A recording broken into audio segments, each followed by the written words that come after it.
Been away a lot lately. Away in a place where words and language don't make sense. A place where I've struggled to formulate the many thoughts in my head, and should I attempt to put paper to pen, nothing comes out. Because it's all just lost its meaning, as nothing seems to mean what it means anymore.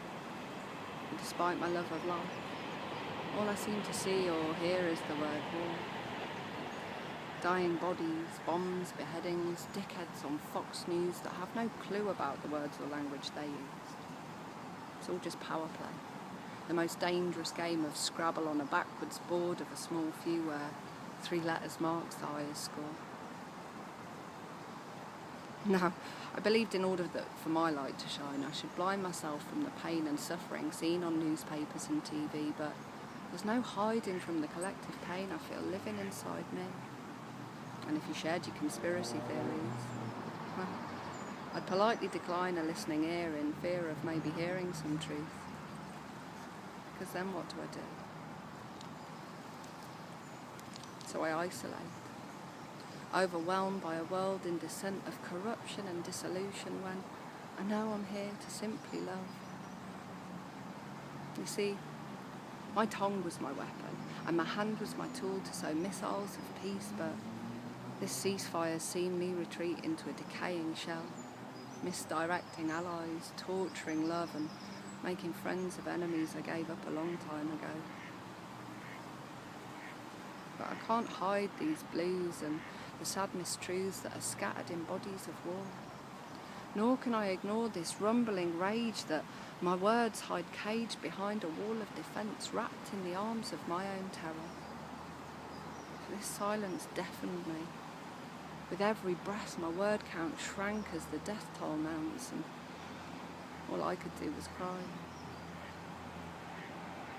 I tried to understand the whys, I really did, but quite honestly it's all just too big for my head, and blows my mind to shreds how one word could spread fire across nations and lands, and what for? For the oil in the sea, the rainforest trees, the welfare street to the buzz of the bees, when it's all just a game of thrones.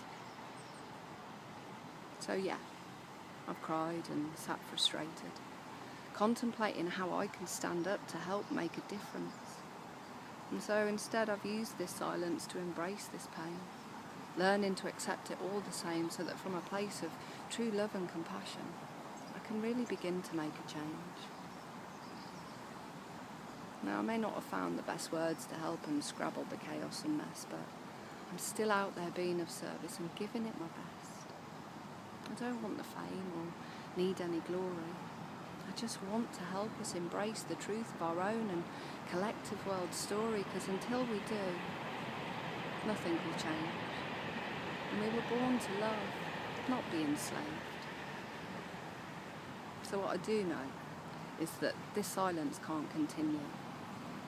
I liken it to the quiet before the storm, to storm my defensive wall of words and break through my barriers to language, to breathe my path of peace and speak my words of truth and end this silent war I'm having once and for all.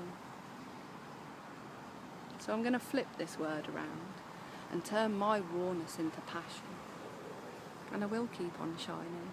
I'll keep on loving, and I'll keep on learning what it means to be a human being. Not through ignorance anymore, but in acknowledging the challenges we face and taking whatever small steps I can to help make this world a better place. And that's why I'm spelling it out, whether it makes any points or not. And for all the treasures that have died in vain, I'll howl at the moon to release my pain, to stand up tall, rise above this fall, if not only to remind you today that I love you all. Happy equinox, happy new moon, have a great spring. See you all soon.